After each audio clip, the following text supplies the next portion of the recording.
You are what you eat, but every day around the country, families are becoming more and more concerned with what they're eating.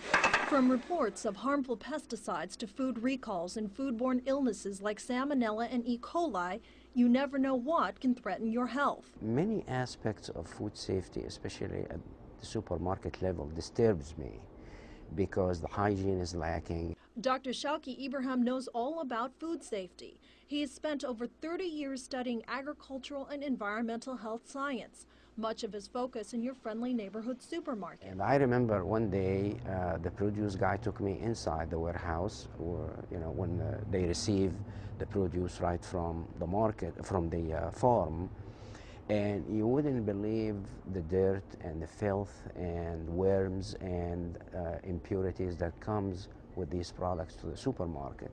Which is why he says when it comes to food safety, just plain water isn't good enough. Many of these compounds are not even water soluble. So when you just rinse it with running water, pesticides will not come off. Fertilizers, residue will not come off. If you wash it casually, you will leave good 50, 60, 70% behind. By the time our food reaches our plates, it's trucked over 1,500 miles, sprayed with numerous chemicals, covered with a film of wax, and touched by at least 20 different sets of hands. And only 1% of imported foods are inspected by the FDA.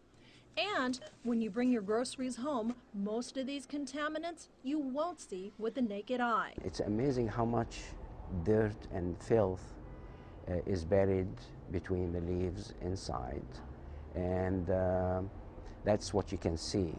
Now, what you can't see is probably a lot more, because you cannot see the pesticides, you cannot see fertilizer residues, you can't see microorganisms. According to the Center for Disease Control, each year about 10,000 deaths and more than 80 million illnesses are attributed to eating contaminated food. You might get by for a while, but is it worth taking the risk? A risk Dr. Ibrahim says you don't have to take.